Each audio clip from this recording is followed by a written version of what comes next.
এইবার লোকটা বলতেছে, আল্লাহ নবী সুলাইমান, বাতাস তো আপনার কথা শুনে, আপনি বাতাসে একটু হুকুম দেন, বাতাস যেন আমাকে এখান থেকে 500 মাইল দূরের এক জায়গায় ফালাই দিয়ে আসে। যদি ফালাই দিয়ে আসে তাইলেই তো আজরাইল আমার খুঁজে পাইব না। পাবে কি পাবে না? সুলাইমান নবীর কাছে কইতেছে, বাতাসে কন, বাতাস যেন আমাকে এখান থেকে 500 মাইল দূরের এক জায়গায় ফেলে দিয়ে আসে, তাহলে আমাকে আর আজরাইল খুঁজে পাবে না। সুলাইমান আলাইহিস সালাতু ওয়াস সালাম বলেন, 500 মাইল কেন, 5000 মাইল দূরেও যদি তোমার দিয়ে আসি, আর আসলে যদি তোমার মৃত্যুর সময় হয়ে যায়, তোমার উপরে যদি আসলেই আজরাইল নজর করে থাকে, তাহলে সেখান থেকেই তোমাকে ধরে আনবে। কথা বলেন ঠিক না বেড়ে? এবার লোকটা বলতেছে, আল্লাহ নবী, পরের ব্যাপার পরে বুঝবো, আমি বুঝবো, আপনার সমস্যা কি? আপনার কাছে আমি কইতেছি, আমার কথাটা শোনেন না? আপনি আমার দোস্ত, আপনি আমার এখান থেকে আগে 500 মাইল দূরে পাঠান, পরে আজরাইল ওই জায়গায় গেলে আমি বুঝবো, আমার ব্যাপার আমি বুঝবো। সুলাইমান আলাইহিস সালাতু ওয়াস সালাম চিন্তা করলেন, এই বেটা তো নাসর বান্দা, এই বেটাতে যতই কই বেটা তো বুঝে না, কিন্তু এখন যদি আমি তার এখান থেকে না সরাই, আর বেটার যদি এনে মরণ হয়, তো এই মরার পরেও বেটা অশান্তিতে ভুগবো যে আমার দোস্ত সুলাইমান যেটা কথা কইছিলাম মরার আগে শুনে নাই কথা, ঠিক না? আমার শেষ ইচ্ছাটা পূরণ করে নাই। তো সুলাইমান আলাইহিস সালাতু ওয়াস সালাম বললেন, আচ্ছা ঠিক আছে, রাখ, বাতাস এদিকে আসো, আমার এই দোস্তরে এখান থেকে 500 মাইল দূরে মুহূর্তের মধ্যে রেখে আসো। কিল্লিগা, তোর দরকার আছে, তোরা কইছি দেখুন। তো বাতাসে বলার সাথে সাথে বাতাস এই লোকটারে মুহূর্তের মধ্যে 500 মাইল দূরের এক জায়গায় নিয়ে ফালাই দিয়ে আসছে। বাতাসের এই ক্ষমতা আল্লাহ দিছে না দেয় নাই? জোরে বলেন, দিছে না দেয় নাই? কিন্তু আসলে তো ওর সময় শেষ, ওর আসলেই সময় শেষ। আজরাইল আলাইহিস সালাতু ওয়াস সালাম 500 মাইল দূরের ওই জায়গায় গিয়ে হাজির, গিয়া তো সালাম দিয়ে লাইছে, আসসালামু আলাইকুম। আজরাইলের কাম আজরাইল করে ফেলাইছে। আজরাইল আলাইহিস সালাতু ওয়াস সালামের কাম শেষ হওয়ার পর আজরাইল আলাইহিস সালাতু ওয়াস সালামের মনের ভিতরে একটা প্রশ্ন, এই প্রশ্নের জবাব আজরাইল কোথাও পাচ্ছে না। আজরাইল চিন্তা করলো, এর প্রশ্নের জবাব নবী ছাড়া কেউ দিতে পারবে না, কারণ যুগের শ্রেষ্ঠ জ্ঞানীর নাম হলেন নবী। সুতরাং নবীর কাছ থেকে যদি যাই তাহলেই হয়তো এই প্রশ্নের জবাব পাবো, অন্যথায় পাবো না। এটা আজরাইলের ভিতরের প্রশ্ন। এই চিন্তা করে আজরাইল আলাইহিস সালাতু ওয়াস সালাম আবার দ্বিতীয়বার সুলাইমান নবীর দরবারে আসছে। ওই দরজার সামনের থেকে সালাম দিছে, আসসালামু আলাইকুম সুলাইমান, আপনার কাছে আমার একটা প্রশ্ন আছে, আমার প্রশ্নটার জবাব দেন। সুলাইমান নবী আজরাইলকে দেখে কয়, আজরাইল তাড়াতাড়ি আয়, তোর কাছে আমার একটা প্রশ্ন আছে, আমার প্রশ্নের জবাব তুই আগে দিবি, এরপরে আমি তোর প্রশ্নের জবাব দিব। আজরাইল কয়, এটা কেমন কথা কইলেন আল্লাহর নবী, আমি আগে আইছি প্রশ্নের জবাব নিয়ে, প্রশ্ন নিয়ে, আমার প্রশ্নের জবাব আগে দিবেন না? সুলাইমান নবী কয়, আগে পরে বুঝি না, আগে আমার প্রশ্নের জবাব। আপনারা বলেন, নবীর পাওয়ার বেশি না ফেরেশতার পাওয়ার বেশি? মুসা নবীর নাম শোনে নাই? কথা কয় না। মুসা নবীর নাম শোনেন নাই? নরম আছিল না গরম আছিল? মুসা নবী কেমন গরম, একদিন সাগরের পারে ঘুরতেছে, সাগরের পারে কোনো একটা বিষয় নিয়ে মুসা নবী টেনশন করতেছে, পাইচারি করতেছে, এই কাজ দিয়েই আজরাইল যায়। আজরাইল চিন্তা করলো মুসা নবীর লোক একটু দেখা করে যায়, কথাবার্তা বলে যায়। মুসা আলাইহিস সালাতু ওয়াস সালামের কাছে খালি গেছে, মুসা নবী আর দেরি করে নাই, কোনো কাম টাম জিজ্ঞাসা নাই, বাম হাত দিয়ে একটা থাপ্পড় মারছে, আজরাইলের ডাইন চোয়ালে লাইগা ডাইন চোখ খুইলে একবারে মাটিতে পড়ছে। এইবার তো আজরাইল কো, বাবা কই আইলাম, বা চোখ কোন রকমের চোখটা আতায় উতায় লইছে, লইয়া চোখটা চোখের মধ্যে লাগাইছে, লাগাইয়া একটা দৌড় দিছে আল্লাহর কাছে, আল্লাহ, আল্লাহ রে গেছি রে, আল্লাহ রে গেছি রে। আল্লাহ কয়, কি হয়েছে, কি হয়েছে আজরাইল, কি হয়েছে? আল্লাহ কয় কি, আল্লাহ কয় কি, আমি আর আজরাইলগিরি করতাম না। আল্লাহ কয়, তুই আজরাইলগিরি করবি না মানে? তুই আজরাইলগিরি করবি না? তোরে আমি আজরাইল বানাইছি, তুই তো আজরাইলগিরি করবি, আজরাইলগিরি করবি না কেন? কাল আমি কেমনে আজরাইলগিরি করবো, আমার সে বড় আজরাইল সাগরের পারে, আমি খালি গেছিলাম থাপড়ায় চোখ চোখ ফেলাই দিছে, এটা আমার সে বড় আজরাইল, হ্যাঁ থাকতে আমি কেমনে আজরাইলগিরি করবো? আল্লাহ তাআলা কয়, কি লিখে গেছিলাম? এমনি তো সালাম মুসাফা করবার লেগে গেছিলাম। হারাম কিছু কষ্ট নাই তো? হারাম কিচ্ছু কই নাই, খালি গেছি। সালাম দিছিলি? কয় না। কয় চোখ যেখানোর লগে একটা আছে, শুকরিয়া আদায় কর। তুই কি সব মানুষ একরকম মনে করছস? সব মানুষের মেজাজ এক? এই দোস্ত, দুনিয়ার সব মানুষের মেজাজ কি একরকম? তুই গেছস মুসা নবীর কাছে, সালামটা দেস নাই, তোর চোখ একটা থাপড়ায় ফালাইছে, দুইটা যে ফালাই নাই, এটা তো তোর শুকরিয়া। কথা কোন ঠিক না ঠিক? আল্লাহ তাআলা আল্লাহ তাআলা আজরাইলের চোখের উপরে হাত বোলাই দিছে, কুদরতি হাত। আল্লাহ আজরাইলের চোখ ভালো হয়ে গেছে। অনেক লম্বা কথা, এটা বলা উদ্দেশ্য না, এটা খালি একটু মনে করায় দিলাম যে মুসা নবী নরম ছিল না গরম ছিল? জোরে কোন, নরম না গরম? নবীদের হাতে এরকম শক্তি ছিল কি ছিল না? নবীরা থাপ্পড় মারলে আজরাইলের চোখ খুলে পড়ে যায়, এই ধরনের শক্তি নবীদের ছিল কি ছিল না? জোরে জোরে কোন। এক থাপ্পড় খাইছিল একবার মুসা নবীর কাছে। আজরাইলের মনে পড়ছে, আজকে যদি সুলাইমান নবীর লগে বেজাল করি, আবার থাপ্পড় মাইরে যদি কান কোন বয়রা করে, এই জন্য কয় ঠিক আছে আল্লাহর নবী সুলাইমান, আপনার প্রশ্নের জবাব আমি আগে দেব, আমার প্রশ্নের জবাব আপনি পরে দিয়েন। ও নবী সুলাইমান, আপনার কি প্রশ্ন আপনি বলেন, আমি আগে জবাব দিই, এরপরে আপনি আমার প্রশ্নের জবাব দিয়েন। সুলাইমান আলাইহিস সালাতু ওয়াস সালাম বলেন, আমার প্রশ্ন হইল, একটু আগেও তো তুমি আমার কাছে একবার আসছিলা। জি হুজুর আসছিলাম। কিসের জন্য আসছিলা? আপনার সাথে দরকার ছিল, কথা ছিল, এই জন্য আপনার কাছে আসছিলাম। আমার সাথে যখন তুমি আসছো, কথা বলছো, তখন তুমি সব কিছু ঠিকঠাক করছো, একটা কাম ঠিক করো নাই। কোন কামটা? দুনিয়ার নিয়ম হইল যার সাথে যে কথা বলে তার দিকে তাকায় কথা বলতে হয়। ও আজরাইল, তুমি যখন আমার সাথে কথা বলছিলা, তুমি কি আমার দিকে তাকায় কথা বলছিলা? হুজুর, আপনার দিকে তাকায় এই কথা বলা শুরু করছিলাম, কিন্তু হঠাৎ আমার নজর চলে গেছে ওই আপনার দরবারের ওই কোনা একটা লোক ছিল, তার দিকে আমার নজরটা যাওয়ার সাথে সাথে আমি কথা কইছি আপনার সাথে, আর নজরটা দিছি তার দিকে। সুলাইমান আলাইহিস সালাতু ওয়াস সালাম বলেন, কথা কইছস আমার লগে, তাকাইছস তুই হের দিকে, কিল্লিগা? এটাই আমি জানবার চাই। আমার সাথে কথা কওয়ার সময় তুমি হের দিকে চাইলা কেন, এটা আমি জানবার চাই। এই প্রশ্নের জবাব তুমি আমাকে দাও। সুলাইমান আলাইহিস সালাতু ওয়াস সালাম প্রশ্ন করলেন। আজরাইল আলাইহিস সালাতু ওয়াস সালাম বলেন, ঠিক আছে আল্লাহর নবী, আপনার প্রশ্নের জবাব না দিয়ে তো কোনো উপায় নাই, অবশ্যই জবাব দিব। কেন দিব না তাহলে শোনেন। আমি আপনার সাথে কথা বলার সময় আপনার ওই উম্মতের দিকে কেন তাকাইলাম? ও আল্লাহর নবী সুলাইমান, আমার কাছে একটা খাতা আছে। খাতা চিনেন না? ডায়েরি খাতা চিনেন তো? আমার কাছে একটা খাতা আছে। এই খাতার ভিতরে সারা দুনিয়ার সব মানুষের নাম ঠিকানা লেখা আছে, এবং প্রত্যেকটা মানুষের পাশে লেখা আছে তার মৃত্যুর জায়গা এবং সময়, ঘন্টা মিনিট সহ সব কিছু লেখা আছে। আমার খাতায় যার মৃত্যু যেখানে লেখা আছে সেখানেই তার মৃত্যু হয়। আজ পর্যন্ত ব্যতিক্রম হয় নাই, কিয়ামত পর্যন্ত ব্যতিক্রম হওয়ার কোনো সম্ভাবনা নাই। আমার খাতায় যার মৃত্যু যেখানে লেখা আছে সেখানেই হবে। ও আল্লাহর নবী সুলাইমান, আমি প্রথমবার যখন আপনার কাছে আসলাম, আসার আগে আমি আমার ওই খাতাটা একবার খুললাম। আমি খাতার মধ্যে দেখলাম একজন মানুষ, বাপের নাম অমুক, দাদার নাম অমুক, চাচার নাম অমুক। এই লোকটা সুলাইমান নবীর দোস্ত। এই লোকটার মৃত্যু হবে সুলাইমান নবীর দরবার থেকে 500 মাইল দূরের এক জায়গায়, মাত্র 2 মিনিট পর। আমি যখন খাতায় দেখলাম, তখন আমি চিন্তা করলাম এই লোকটার মৃত্যু হবে সুলাইমান নবীর দরবার থেকে 500 মাইল দূরের এক জায়গায় মাত্র 2 মিনিট পরে। আমি 2 মিনিট, আমি আজরাইলের জন্য অনেক সময়। আমি তো ওই লোকটাকে ধরতে যাব, যাওয়ার আগে চিন্তা করলাম এই লোকের বাড়ি এইখানে, মরবে গিয়া 500 মাইল দূর। কারণটা কি? এমন কি কারণ থাকতে পারে যে কারণে সুলাইমান নবীর দরবারের পাশে তার বাড়ি হওয়া সত্ত্বেও মারা যাবে গিয়া 500 মাইল দূর? কি কারণ থাকতে পারে? কোন কারণ বের করা যায় কিনা, এই চিন্তা কইরা নবী হে, আমি আপনার দরবারে আসছি। এই জন্যই আমি আপনার সাথে কথা বলার সময় ওই লোকটাকে পাওয়া যায় কিনা তালাশ করতেছিলাম, খুঁজতেছিলাম। হঠাৎ করে আমার নজর ওই লোকটার দিকে যখন গেল তখন আমি আশ্চর্য হয়ে গেলাম, আরে এই লোক এখনো তো সুলাইমান নবীর দরবারে বসে আছে, অথচ এই লোকের মৃত্যু হবে সুলাইমানের দরবার থেকে 500 মাইল দূরের এক জায়গায় মাত্র 2 মিনিট পরে।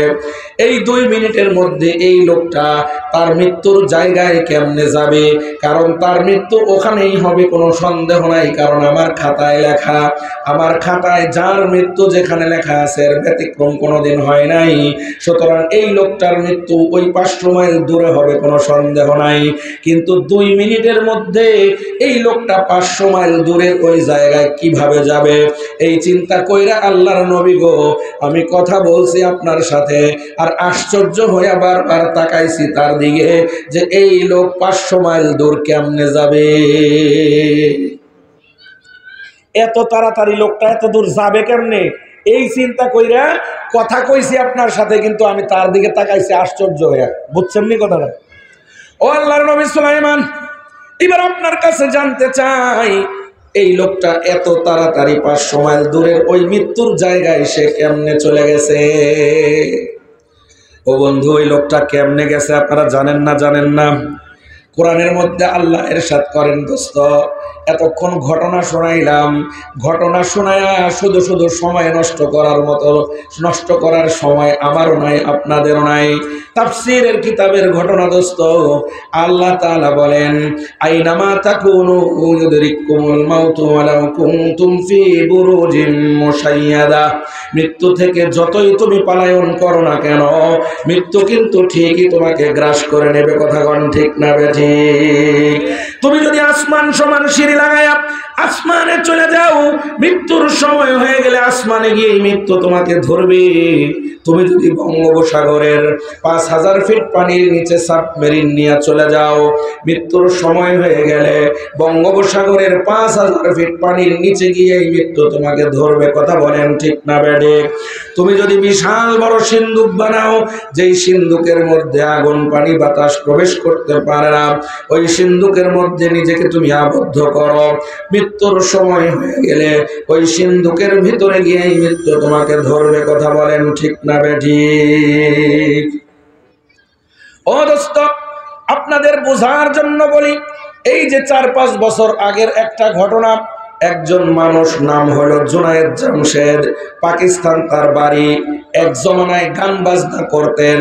ও বন্ধু, দাওয়াত ও তাবলীগের মেহনতের ওসিলায় আল্লাহ তাকে হেদায়েত দান করেন।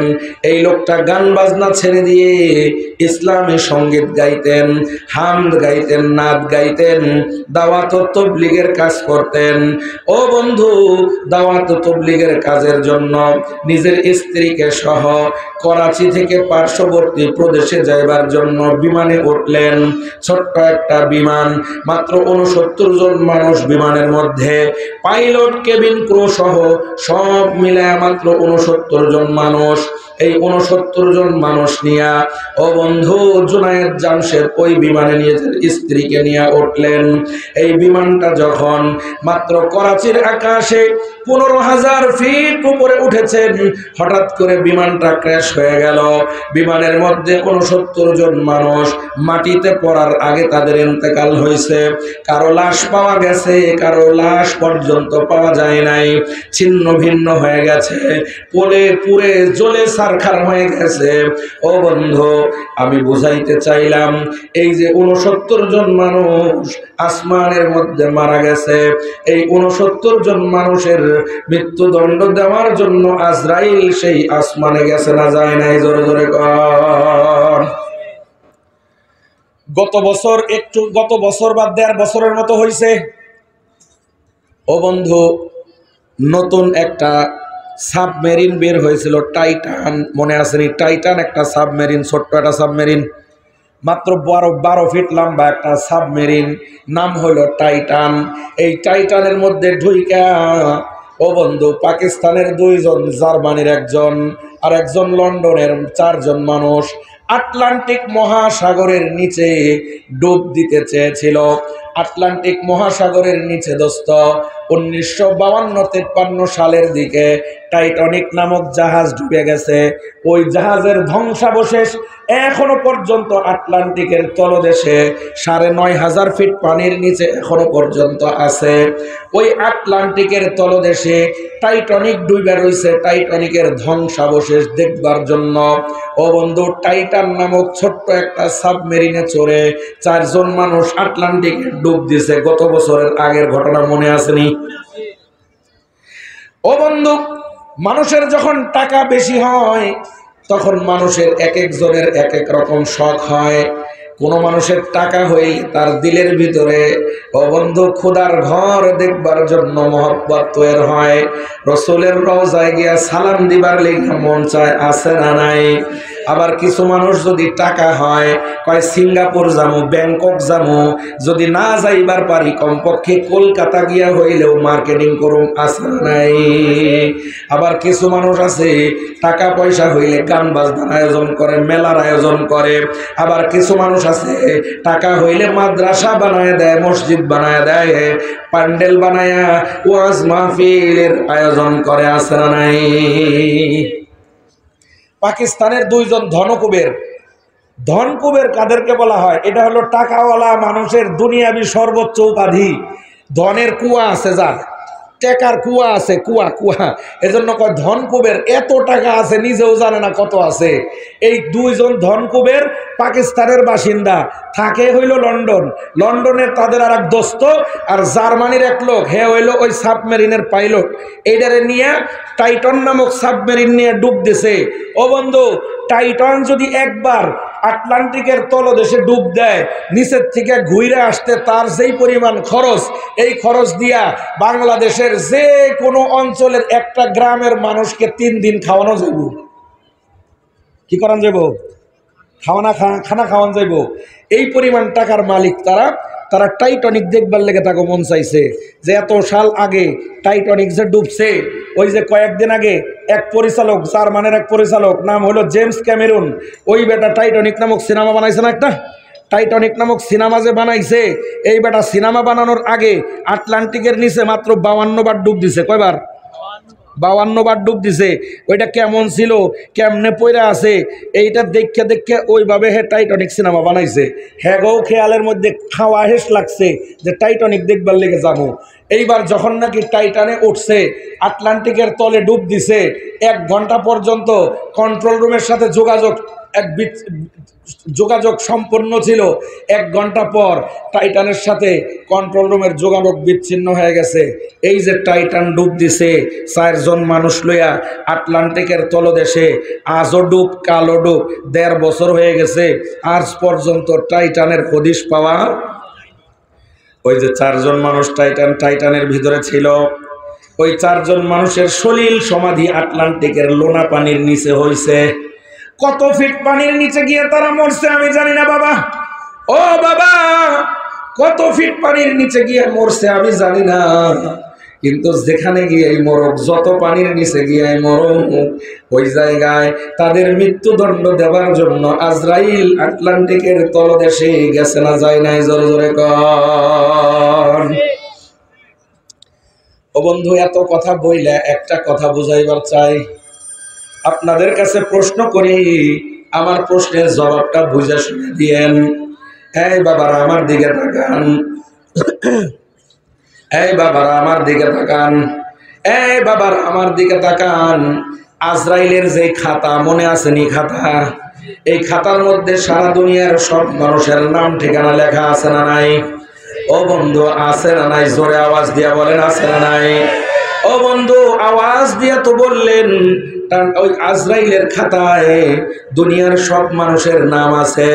এইবার আপনার জিজ্ঞাই, আজরাইলের ওই খাতায় আপনার নামটা আসেনি? আজরাইল আপনার বাড়ির ঠিকানা জানে না? জানে না। ও বন্ধু, আজরাইল যদি পানির নিচে যাইবার পারে, আজরাইল যদি আসমানে যাইতে পারে, আজরাইল এই পাবনা শহরেও আসতে পারে। কথা কন ঠিক না ব্যাঠিক? ও বন্ধু, ঠিক তো কন, ঠিক তো কন। আজকে দিনে 5 ওয়াক্ত নামাজ 1 ওয়াক্ত পড়েন নাই এমন মানুষ আছে না নাই? আজকে দিনেও বিড়ি খাইছে, গাঁজা খাইছে, ইয়াবা খাইছে, ফেনসিডিল খাইছে, আজকে দিনেও বাপের কথা শুনে নাই, মায়ের কথা শুনে নাই, এমন দুই একটা ব্যাককল মার্কা পোলাপান এই জায়গায় থাকার সম্ভাবনা আছে না নাই?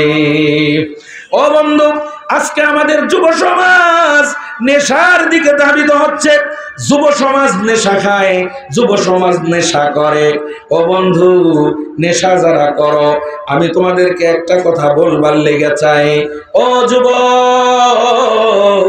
ভিতরে থাকো বাইরে থাকো, কান খুইলা আমার কথাটা শোনো। ও যুবক, নেশা যারা করে, নেশাখোররে দুনিয়ার কোনো মানুষ দেখতে পারে না। নেশা এমন একটা জিনিস, একটা বংশের মানুষের মান মর্যাদা ডুবানোর জন্য একজন নেশাখোরই যথেষ্ট। কথা কোন ঠিক না বেঠিক? তোমার বাপ ভালো, তোমার দাদা ভালো, তোমার দাদার বাপ ভালো, তার বাপ ভালো, তোমার গোষ্ঠীর কোনো মানুষের মধ্যে কোনো দাগ নাই, কালা দাগ নাই। তোমার চাচারা ভালো, তোমার ভাইরা ভালো, সবাই ক্লিন ইমেজের মানুষ। কিন্তু তুই একলা গাঁজাখোর, নেশাখোর, তোর কারণে তোর 14 গোষ্ঠীর মুখে চুনকালি মাখবে। কথা কোন ঠিক না বেঠিক? নেশা যারা করে, নেশা যারা করে, এদের উদ্দেশ্যে একটা কথা কইয়ে আমি আমার বিষয়বস্তুতে আবার ঢুকতেছি। কথায় যেহেতু কথা চলে আসছে, বলবো না বলবো না? বড় ভাই কই যান? ও কসাব, দেখেন আপনি আবার ওদিকে যাবেন না।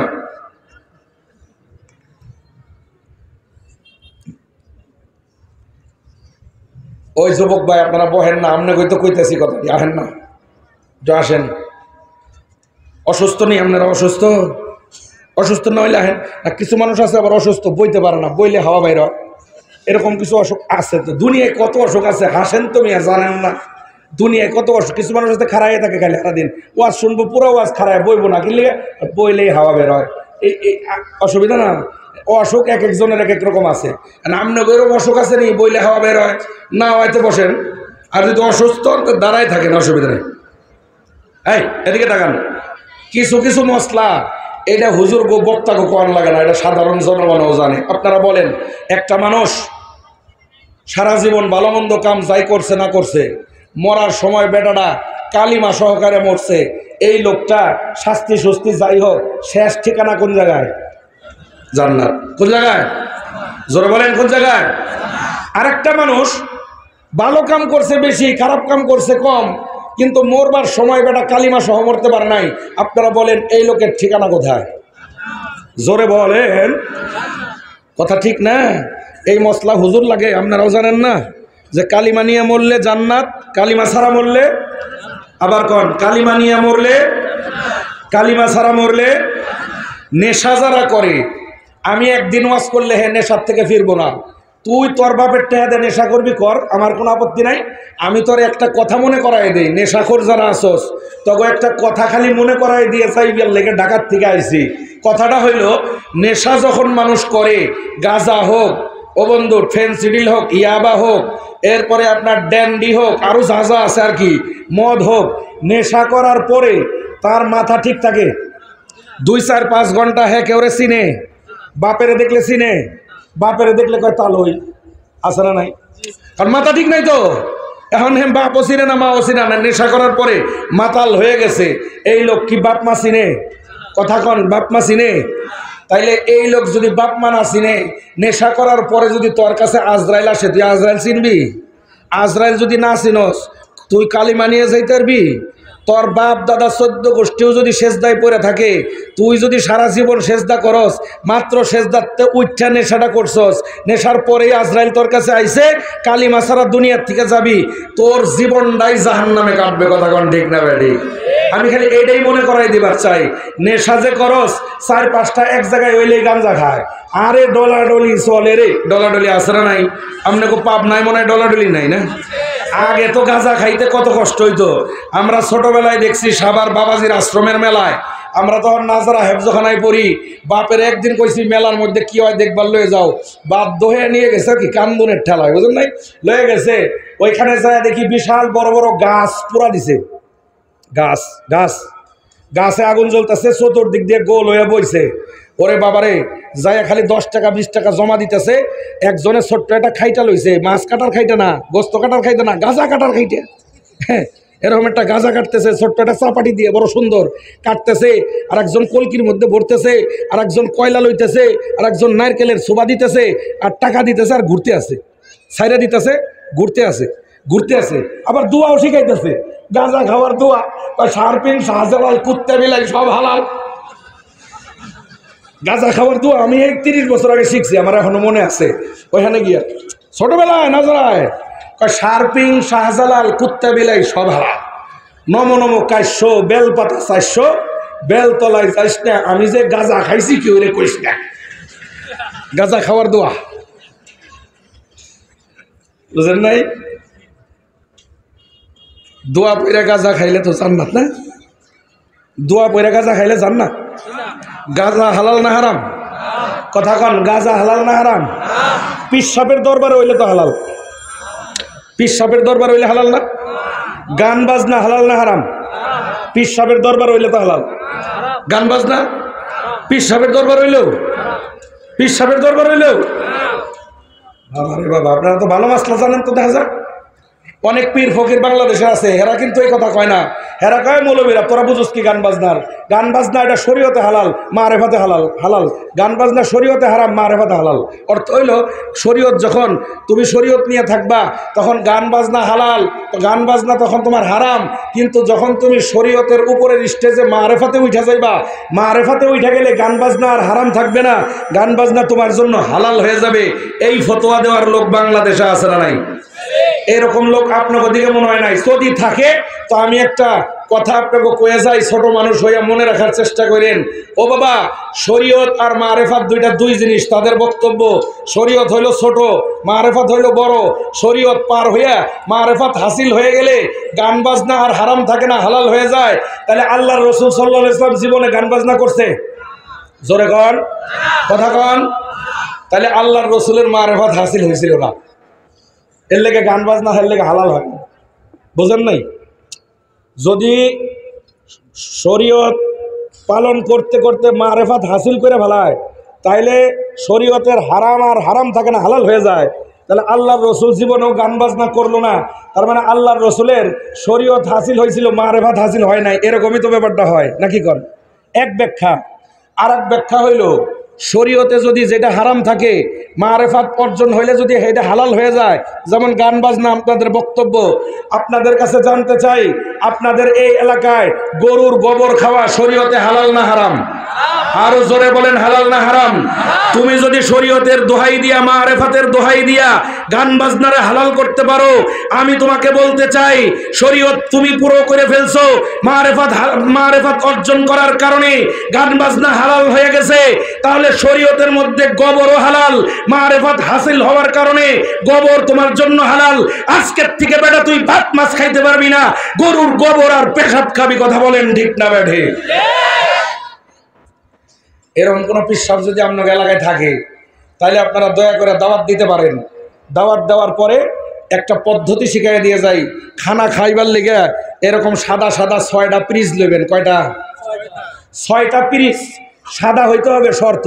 সাদা পিরিচের মধ্যে বিভিন্ন জাতের গরুর গু কালেকশন করবেন। গোবর একটার মধ্যে অস্ট্রেলিয়ান গরু, একটার মধ্যে বাংলাদেশি গরু, একটার মধ্যে ষাঁড় গরু, একটার মধ্যে গাই গরু, একটার মধ্যে বলদের, আর একটার মধ্যে ক্রস গরু। এরকম 6 প্লেটে 6টা গোবর নিয়ে এইটা তারপরে ঢাকনা দিয়ে রাখবেন, এবং গরুর পেশাব খুব সুন্দর স্বচ্ছ কাচের একটা গ্লাসের মধ্যে নিয়ে পীর সাহেব হুজুরের দাওয়াত দিয়া পিছনে একটা বড় লাঠি রাখতে হইব। কিন্তু লাঠি রাখতে হইব।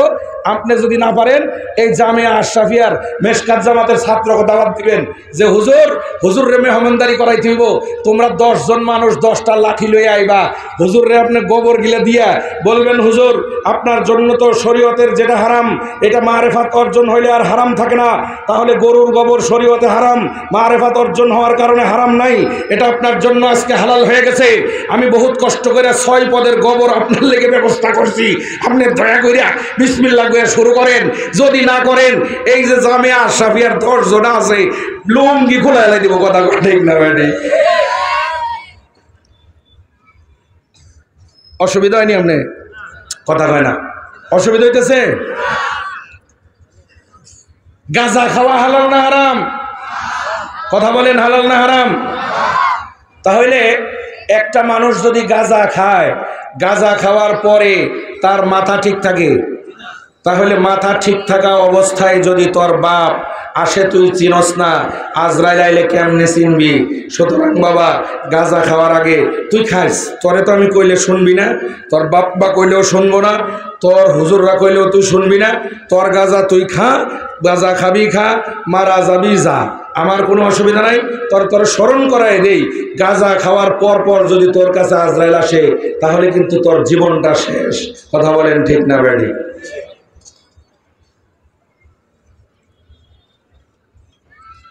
কয়েকদিন আগে শুনছিলাম নেশা যারা করে এরা বলে জুতার নিচের আঠা খায়। সময় শেষ। জুতার নিচের আঠা খায়, শুনছেন নি? জুতার নিচের আঠা দিয়ে কেমনে কেমনে বলে নেশা করে। এটার নাম কি? কথা কয় না। ড্যান্ডি। ওই দেখেন জানে, পোলা মানুষ জানে। এটার নাম কি? ড্যান্ডি। ড্যান্ডি এটা পুরানো হয়ে গেছে, এখন নতুন একটা শুনতে আসি, নতুন একটা খবর। শেষ। আচ্ছা ঠিক আছে, নতুন একটা কথা এসে গেছে, কয়ে ফেলাই। 5 মিনিট 10 মিনিটের মধ্যে ইনশাল্লাহ শেষ করে দেবো ইনশাল্লাহ। আছেন তো সবাই সাথে ইনশাল্লাহ? জোরে বলেন আল্লাহু আকবার। আরো জোরে আল্লাহু আকবার। মুসলমানের আওয়াজ দিয়ে বলেন আল্লাহু আকবার। নতুন একটা কথা আমি শুনছি, আপনারা শুনছেন কিনা আমি জানি না। যদি শুনে থাকেন তাহলে তো আলহামদুলিল্লাহ, না শুনে থাকলে আমার কাছ থেকে শুনেন। আগে কত কিছু খাইতো মানুষে নেশা করার লিগে, এখন নাকি শুনতেছি নেশা করে নিজের গু খায়া বলে নিজে নেশা করে। নাউজুবিল্লাহ, আলহামদুলিল্লাহ, নাউজুবিল্লাহ, আলহামদুলিল্লাহ। কোন আলহামদুলিল্লাহকে কোন না, ব্যাখ্যা করতেছে আমি, 2 মিনিট আছে আমার। আলহামদুলিল্লাহকে কোন। এই বাংলাদেশে যত নেশাখোর আছে সব নেশাখোর হলো চোর। চোর ছাড়া একটাও নেশাখোর নাই। হয়তো বাপের পকেট থেকে চুরি করে, নাইলে মায়ের কাছ থেকে চুরি করে, ঘরের থেকে জিনিসপত্র চুরি করে নিয়ে বেচে, দোকান থেকে চুরি করে। এটা যদি না পারে মানুষের ক্ষেতের থেকে মূলা উঠায়, মানুষের ক্ষেতের সবজি চুরি করে নিয়ে যায়, লাউ হইলে লাউ চুরি করে নিয়ে যায়, কুমড়া হইলে কুমড়া চুরি করে নিয়ে যায়। ও দোস্ত, আর যদি কিছু নাও চুরি করবার লেগে পারে, যদি কোনো একতলা ছাদ থাকে, একতলা ছাদের পাশে দেখবেন রড বাইরে থাকে। এই রড এই চোর গোকাছে, গাঞ্জুরটা গোকাছে, নেশাখোর গোকাছে খুবই প্রিয়। কথা কোন ঠিক না ব্যাঠিক? রাতের অন্ধকারে আর কিছু করুক আর না করুক, ওই বাড়িতে গিয়ে একটা রড হইলেও ভাঙবো, এই রডটা চুরি করে হইলেও নেশা করবো। কথা কোন ঠিক না ব্যাঠিক? তার মানে কি বুঝলেন? যত নেশাখোর আছে সব নেশাখোর চোর। চোর ছাড়া একটাও নেশাখোর নাই। যত নেশাখোর আছে সব চোর। চোর ছাড়া কোনো নেশাখোর নাই। যদি নিজের গু খাইয়া নিজের নেশা হয়ে যায় তাইলে কমপক্ষে চুরি করার থেকে বাঁচলাম, কারণ এখন আর তার টাকা লাগবো না, খালি বাথরুমে যাওয়ার সময় একটা চামিচ লয়ে যাব। কি লয়ে যাব? একটা চামিচ কোন রকমের জোগাড় করতে পারলে চুরি করা দরকার নাই। খাইব, যদি 1 চামিচে না হয় 2 চামিচ, 2 চামিচে না হইলে 3 চামিচ। কথা কন ঠিক না ঠিক? আপনি বলতে পারেন হুজুর আপনি এরকম একটা কথা এত বড় একটা মাদ্রাসার মাহফিলে বৈশা এরকম একটা নেকেট কথা কইলেন, নিকৃষ্ট একটা কথা বললেন। ও বন্ধু, কিসের জন্য বললাম বুঝেন? আপনাদেরকে আমি বলি, এই যে আমাদের মাদ্রাসাগুলো আছে, এই মাদ্রাসার প্রথম জামাতে একটা কিতাব পড়ানো হয়, কিতাবের নাম হলো তালিমুল ইসলাম। তালিমুল ইসলাম কিতাবের মধ্যে আছে এই দুনিয়ার সবথেকে নাপাক জিনিস কয়টা, এর একটা সিরিয়াল আছে। সব থেকে বড় নাপাক, এই নাপাকের একটা সিরিয়াল আছে তালিমুল ইসলামের শুরুর দিকেই। এগুলারে বলে নাজাসাতে গলিজা। এই নাজাসাতে গলিজার মধ্যে 1 নম্বরে আছে পেশাব পায়খানা, 2 নম্বরে আছে দোস্ত রক্ত মদ, 3 নম্বরে আছে প্রবাহিত রক্ত। ও বন্ধু, 1 নম্বরে পেশাব পায়খানা, 2 নম্বরে কি? মদ, অথবা 3 নম্বরে, আমার মনে নাই, আমি তো পড়ছি বহুত বছর আগে, 2 অথবা 3 নম্বর সিরিয়ালে আছে মদ, আর এরপরে আছে রক্ত, এরপরে আরো অন্যান্য কিছু আছে। তাহলে 1 নম্বরে পেশাব পায়খানা, ঠিক? পেশাব পায়খানা আছে না? আচ্ছা, কারো শরীরে যদি 1 সিটা পেশাব লাগে, এই পেশাবটা আপনি কি করেন? আগে ভালো করে ধুইয়া 3 বার পরিষ্কার করে এরপরে নামাজের চিন্তা। কথা কোন ঠিক না বেঠিক? পেশাবের সিটা লাগলে, পায়খানার সিটা লাগলে এটা পরিষ্কার করা ছাড়া কোনো উপায় আছে? মদ আপনি খান না খান এটা হলো পরে, মদও এরকম নাপাক, পেশাব যেরকম নাপাক মদ ঠিক একই রকম নাপাক। মদ আপনি খান না খান, মদের একটা সিটা যদি কাপড়ের মধ্যে লাগে আগে এটা ভালো করে ধুইতে হইব। ঠিক না বেঠিক? মদ একটা নাপাক জিনিস, গু যেরকম নাপাক, পায়খানা যেরকম নাপাক, মদও এরকম নাপাক। মদ যদি খাইতে পারো পায়খানার মতো নাপাক হইলে, তাহলে তোর নিজের গু খাইলে অসুবিধা কি? বরং জাতি বাঁচলো চোরদের হাত থেকে। নিজের গু খায়া নিজে নেশা কর, নিজের গু খায়া নিজে নেশা কর, কমপক্ষে চুরির হাত থেকে জাতিকে বাঁচাও। কথা বলেন ঠিক না ঠিক? আল্লাহ বুঝার তৌফিক দান করেন, সকলে বলেন আমিন।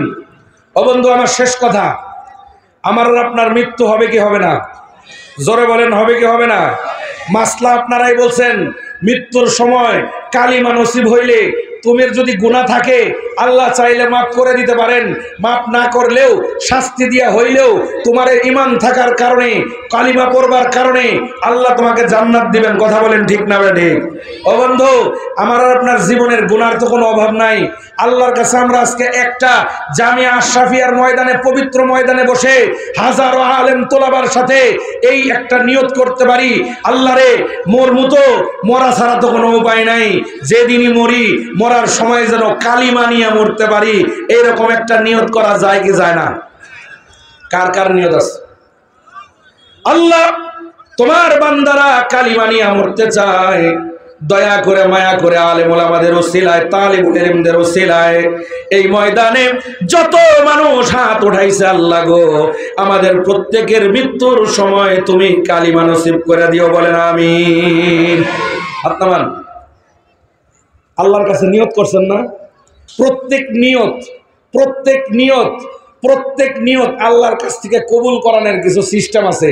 এক সিস্টেম হলো, আল্লাহ নিয়ত করছি হাদিয়া দিলাম, আল্লাহ নিয়ত করছি তোমার রাস্তায় দান করলাম, এই দানের ওসিলায় নিয়ত কবুল করো, দানের ওসিলায় নিয়ত কবুল করো, দানের ওসিলায় নিয়ত কবুল করো। আচ্ছা এবার শুনেন, আপনি যদি 1 লাখ টাকাও দান করেন আর এই দোয়া যদি কবুল হয়, আপনার লাভ না লস? আপনার যদি 1 লক্ষ টাকাও দান করেন আর আপনার যদি এই দোয়াটা কবুল হয়, খোদারে যাই করি না করি মরার সময় কালিমা নিয়ে মরতে পারি, আর আল্লাহ যদি আপনার কালিমা সহ মরার তৌফিক দেয়, আপনি বলেন দুনিয়াতে লক্ষ কোটি টাকা খরচ হইলেও কালিমা নিয়ে মরতে পারলে আপনার লাভ না লস? আরো জোরে বলেন, লাভ না লস? তাহলে আল্লাহর কাছে আরেকটা দোয়া করেন, আরেকটা মান্নত করেন, হাতটা তুলেন, আল্লাহ আল্লাহ কালিমা নিয়ে মরতে চাই, মনে মনে একটা নিয়ত করেন, 1000, 2000, 5000, 10,000, 50,000, 1 লাখ, 2 লাখ, 5 লাখ, যার যা আছে পকেটে না থাকলে কালকে ব্যাংকের থেকে উঠাই দিবেন, বেতন পাইলে দিয়ে দিবেন। আপনি মনে মনে চিন্তা করেন, মনে মনে নিয়ত করেন, আজকে জামিয়া আশরাফিয়ায় আলেম ওলামাদের মিলন মেলায় আসছি, আল্লাহর ওলিদের মিলন মেলার থেকে এই দোয়াটা আল্লাহ কবুল করাই নিয়ে যাব। প্রয়োজনে আমার যা সামর্থ্য আছে সব আমি জামিয়া আশরাফিয়ার বোর্ডিং এ দিয়ে দিব, তারপরে আল্লাহ তুমি আমার দোয়া কবুল করো। জোরে বলেন আমিন। আপনারা কে কি নিয়ত করছেন আমি জানি না, এইবার কোন কেডা কি নিয়ত করছেন? 1 লাখ টাকা নিয়ত করছেন, কোন আল্লাহর বান্দা আছে?